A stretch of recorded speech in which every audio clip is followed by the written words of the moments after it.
In the fitness and nutrition world, whenever people talk about weight, it's safe to assume they are referring to weight loss. After all, a majority of people are going to be pursuing that. It's claimed that over 40% of adults in the US are obese, which is nothing short of an epidemic, and it's where most of people like me's effort goes towards. Though there is another side of that coin, because it's estimated that about 10% of US adults are actually underweight, and there isn't as much help out there for them. I have a feeling many of them are tired of the advice to just eat more. Clearly, that has not worked for them, and even if it did, doing so improperly might just lead to them bumping up that 40% statistic. But yes, just eat more is an important part, though you've got to make sure what you're eating is going to provide the calories to actually grow and the nutrients to sustain a growing body, in a way that's actually going to allow those struggling to gain weight to get it all down and to get back to their day. It also matters a lot how you move your body afterwards, but I'll let someone else handle that side of things for now. Today, let's go over 10 high-calorie foods for a healthy weight gain.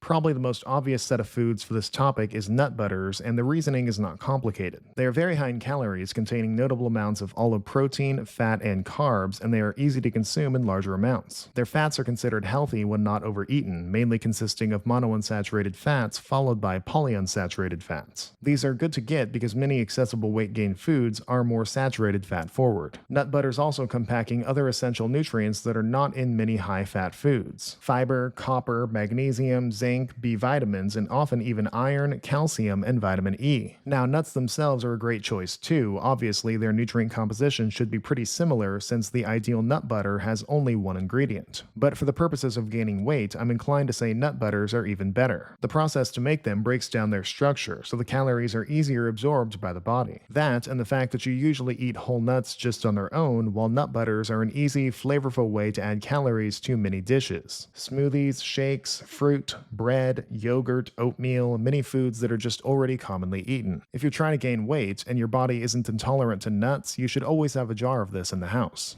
Another easy to include and consume genre of high-calorie foods is full-fat dairy. We're talking about whole milk, cheese, cream, yogurt, butter, stuff like that. These are high in fat and often protein and carbs as well. They can be used to fuel day-to-day activities, high-intensity exercise, muscle growth, and recovery. Milk's protein is believed to be a premier protein for muscle gain due to faster absorption and leucine content, though the jury's still out on exactly how much more effective it actually is. Full-fat dairy products are also often lacking in added sugar. Fat is more calorically dense than carbs, but also more essential for the body structurally, for cells, nerves, and hormones. This is a great choice that naturally helps make sure that you're packing on the right kind of weight. And of course, dairy contains essential nutrients that you will need more of as you gain weight and engage in higher intensity activity like lifting. Calcium, phosphorus, potassium, zinc, metabolism B vitamins, and vitamin D, which is often added. You're going to need all of these to sustain a growing body, and milk is one of the most reliable sources.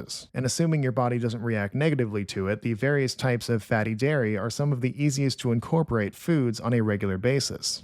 Now, in case it wasn't already clear by now, fat is the name of the game when it comes to calories. There should be little reason your proteins and main courses don't have some spare fat, and this also applies to fish. Fish fat is more unique, containing a more elusive type that many people are commonly deficient in, omega-3s. And of course, the more weight you gain, the more you'll need these to ensure optimal muscle growth and recovery from soreness and inflammation, on top of the usual providing for nerve, heart, and joint health and function. And of course, fatty fish come with substantial protein as well, almost as much as their leaner counterparts. And to make sure it's clear, when I say fatty fish, I am most commonly referring to the likes of salmon, sardines, anchovies, mackerel, herring, and trout, though of course there are many other options that are just not as accessible for most people. These can be purchased and prepared in a variety of ways: fresh, canned, steamed, grilled, sautéed, in salads, sandwiches, pastas, fish cakes, mashed into a spread, but they often go down pretty easy on their own too. Whether you're going hard gaining or cutting, don't forget the essentials.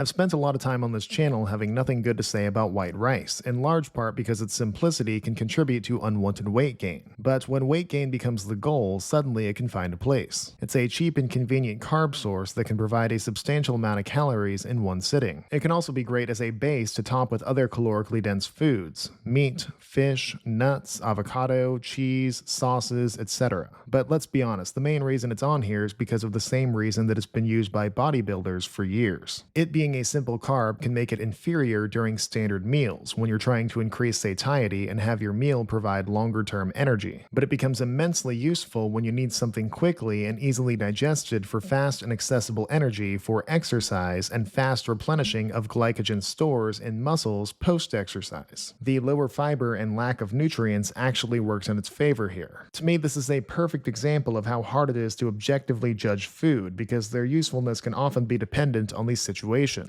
Another food that's in a very similar situation as white rice is dried fruit. They're mainly simple carbs, and I usually wouldn't advocate for them under most circumstances. But they are still fruit, and the quick calories can be used to your advantage when trying to gain weight. The majority of nutrients, including fiber, vitamin A, vitamin E, potassium, and antioxidants, are retained when they're dried. It's really just the excess sugar that's advised against for the average person not trying to gain weight. But for those that are, they're cheap and convenient calories that can find easy inclusion to combos like trail mix, yogurt, oatmeal, and smoothies. Dried fruit is basically a perfect replacement for empty-caloried sweets, again if you can afford the calories. Some examples of these include figs, dates, raisins, prunes, cranberries, apricots, mangoes, papayas, and bananas. So you definitely have your pick of the litter.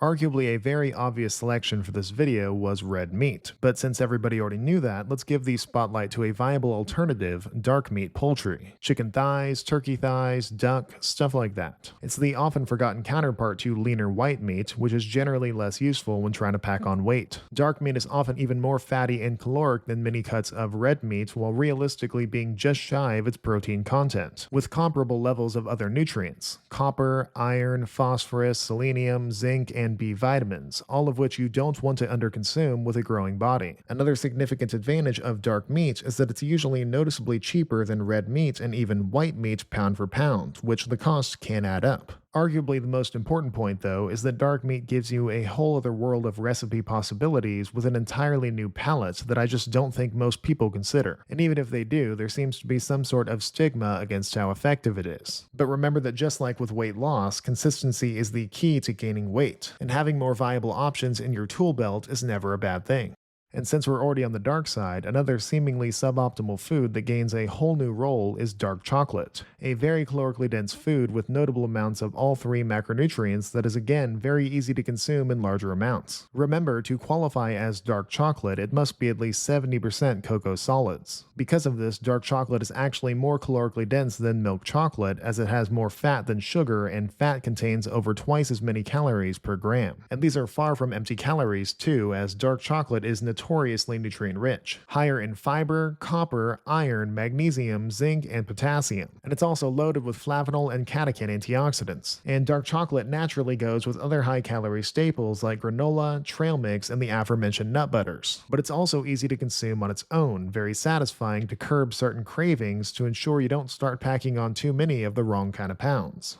Pretty much this whole video, fat has been the key. The caloric density of fat cannot be overstated when trying to put on weight, and oftentimes it's easier to just isolate the food's fat by simply pouring on a little oil. Olive, avocado, hazelnut, almond, walnut, flaxseed, sesame. Oils are generally richer in monounsaturated and omega-3 fatty acids, which are liquid at room temperature. For the record, I'm specifying oils instead of animal fats for their ease of last-minute addition. Again, they're liquid. Though obviously cooking in any fat is going to contribute more calories. For practical reasons, if you're trying to gain weight, I would say that oils are often better than the fatty plant foods themselves. You get more control over how much you're having, they don't feel like they add as much volume, they're usually easier to incorporate, and they're more calorically dense anyways. Obviously, too much oil can cause some issues, potentially upsetting your digestive system or liver. But a little drizzle on your meals or a blend in your smoothies is just one more brick in the wall of your weight gain effort. And that endeavor is going to be more of a marathon than a sprint, so take the boost where you can.